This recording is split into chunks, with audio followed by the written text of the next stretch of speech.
Так, Жалалабад. Эми токтотту. Күтөбүз.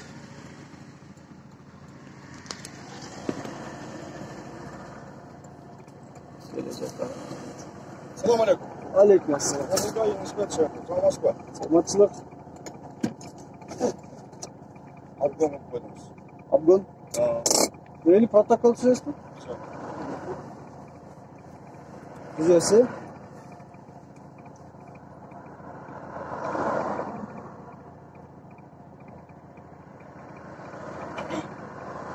Картаста? Я. Картаста. Эмнеме? А уже тартылып атат? Тартылып атат. Ооба.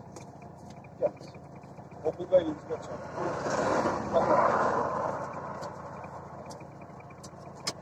Колума бересиз же ушул жерге келип тартамыз? Жок, ушул жерге келип түзүп бериңиз. Ушул жерге түзүп бериңизби?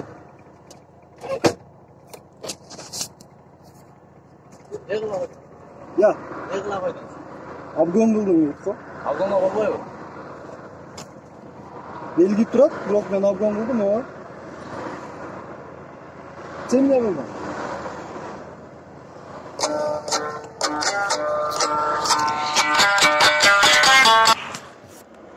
Көлүгүн отасы? Бересиз. Көлүгүн отасызбы? Мынакей.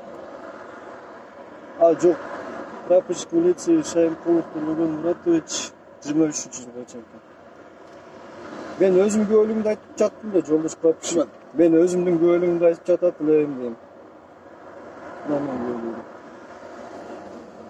Берсеңиз болобу? Жанында эмес. Жок, буну көзүмө көрмөйм. Мына.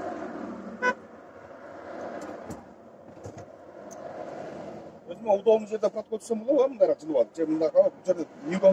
Мен сиздин жаныңызга барам акы.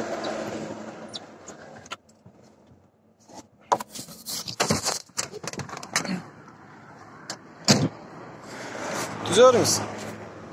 Знак көрдүңүзбү? Я. Знак көрдүңүзбү? Ооба, знакты көрдүм. Мен знакты көрүп эле атайын обгон кылдым.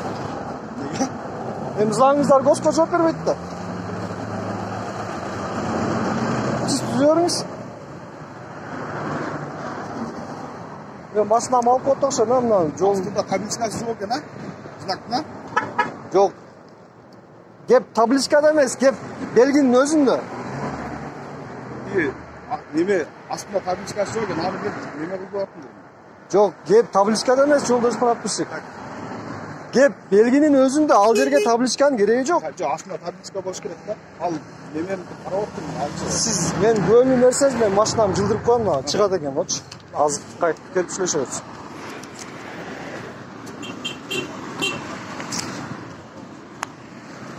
Салам алейкум. Сиз токтоттуңузбу? Жүрсөңүз, ал жерде мына белгиңиздер орнотулган боюнча мен белгинин өзүн айта элекмин. Мен белгини көрдүм, бирок белги өзү негизи ГОСТко ылайык эмес орнотулган.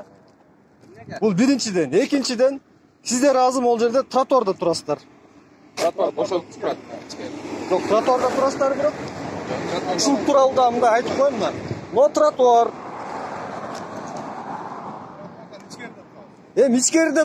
Ичкерде турса болот деген жер жок да, тротуарда турбаш керек деген эле сөз бар. Бир тарабына туруш керек да. Мына жерге турсаңыздар болот мына. Край проезжей части. Туурабы? Край проезжей части.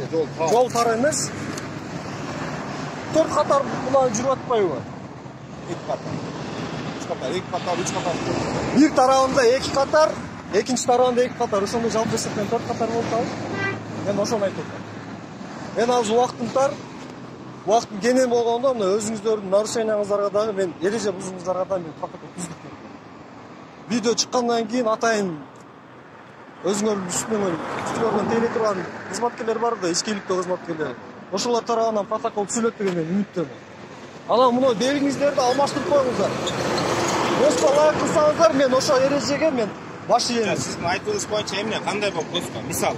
Мисалы мен айтпайм, аны силер өзүңүздөр билишиңиздер керек. Силер айтпайсыңар дейм, эмне себептен ГОСТко ылайыктуу эмес? Эмне себептен? Аны өзүңүздөр билесиздер да, мен сиздерге айтып, үйрөткөнү же айтканды мен милдеттүү эмесмин да. Ал силердин түздөн түз милдетиңер. Ошондо мына мисалы үчүн мага азыр протокол түзөм дедиңиз, мага чейин дагы мага окшоп Жок, ашып өтүүлөргө түзгөн болсоңуз керек. Эми келип токтодук да. Я, Эми келип. азып өтүүгө. Хорошо, озуп өтүүгө. Бирок мен обгон кылдым деп токтотту да бул жакчы. Мен обгон кылдым десем деле болот, кылбадым десе деле болот. Себептен ортодо полоса жок. Жетекидик жок да. Полоса жок. Эгер мен полосадан кесип өтүп ашсам, мен ал обгон болмок. Бирок белгини оңдоп анан иш кылсаңыздар, эч ким сиздерге эч нерсе дебейт. Кызматыңыздарга ийгилик. Мени ушул белги үчүн токтоткон болчу. Озуп өткөнсүң деп. Чындыгында мен озуп өттүм деп айтсам да болот, озуп өтпөдүм деп да айтсам болот. Жана мен бул белгинин талаптарына баш ийген эмесмин. Себеп дегенде, себеби мына караңыздар. Мен азыр тротуарда турам. Мына оң жакта, сол жакта бордюрлар турат. Бул деген сөз тротуар деген түшүнүлөт. Анан белгинин өзү жолдо эмес, тротуардын аймагында орнотулуп турат. Тротуардагы тилекке каршы акыр чикирге толгон. Жалал Абад тазалык муниципалдык ишканасы болсо керек. Же бул аймак Жалал Абад областына караса керек, айтор. Бул жер дагы өкүнүчтүү бир абалда экен. Эми белги боюнча айта кетсек дагы, белги госко ылайык туура орнотулган эмес. Жана белгинин өзү дагы ГОСТун талаптарына ылайык келбейт. Буга чейин дагы сөз кылганбыз прокуратура органы тууралуу. Жалал Абад чергесинде дагы Жалал Абад шаардык жана ошондой эле Жалал Абад областтык прокуратурасы дагы бул тармак боюнча кызмат кылбагандыгы көрүнөт. Себеп дегенде белги туура эмес орнотулган, бирок ошондой болсо дагы жол коопсуздугун көзөмөлдөгөн кызматкерлер жарандарга айып протоколдорун түзүп жатышат. Мисалга, мага протокол түзүп берсе, мен эксперимент иретинде макул, мен эреже бузуп турмун деп кол коюп бермекмин, бирок сотко кайрылып, соттон улам ушун жол белги туура эмес орнотулгандыгын тастыктап берип, соттон утуп чыкмакмын. Тилекке каршы андай болгон жок. Ошондуктан урматтуу Жалал Абад шаардык жана ошондой эле Жалал Абад областтык жол кыймыл коопсуздугун камсыздоо бөлүмүнүн жетекчилери, сиздерге кайрылып кетебиз. Официалдуу кайрылуу деп эсептесеңиздер болот. Шаардагы, областтагы баардык жол белгилерди талапка ылайык кылып орнотуп, андан кийин айып протоколдорду түзсөңүздөр. Ошондо мыйзамдуу болуп эсептелмек. Баардыгыңыздарга ийгилик. Баардыгыңыздар жол эрежелерин сактаганга аракет кылыңыздар. Жаштардын шаары Жалал Абад деп коет го.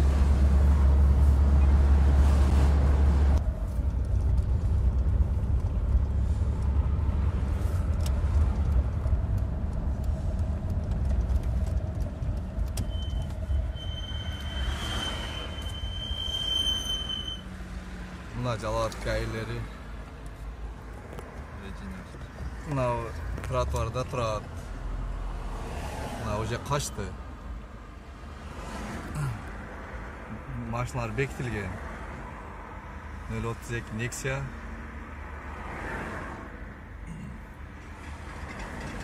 Мына ошол машиналар бекитишкен, короче.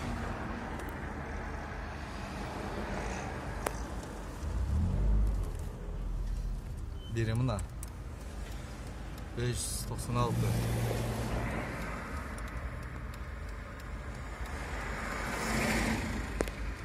Мына ушундай Жалал Абадта көрүнүш ушундай.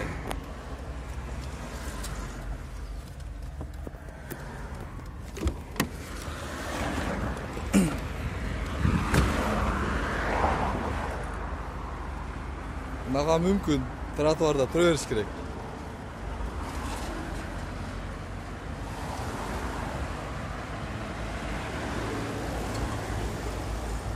Прям качты, короче. На тротуар, короче.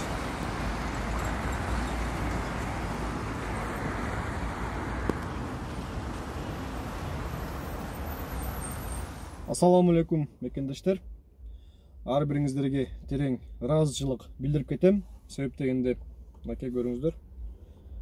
Күмүш баскычка ээ болдук. YouTube'дун жетекчилигинен жибериштилер. Бирок биздин максат бул күмүш баскычка ээ болуу эмес болчу. Биздин максат биз чыгарган ар бир видеолордон Кыргызстандын жарандарына пайда алып келсе, айрыкча айдоочуларга алар өздөрүнүн укуктарын коргой алса жана милдеттерин так аткарышты үйрөнсө жана ошондой эле жол эрежелерине так болсо экен деген максатта чыгарабыз. Бирден бир эң негизги максаттары ушул. Жана экинчи дагы бир эң негизги максаттардын бири укук коргоо органында иштеген кызматкерлерге бир аз да болсо мындай элдин үстүнөн көзөмөл жүргүзүлсө экен деген максат. Ошондуктан сиздер биз чыгарган видеолорду көрүп, аларды жактырып, башка соц тармактарда бөлүшүп, каналга катталып колдогонуңуздар үчүн биз ушул күмүш баскычка ээ болуп жатабыз. Ошондуктан дагы бир ирет чоң рахмат. Бардыгыңыздарга ийгилик, бардыгыңыздарга ден соолук каалайм.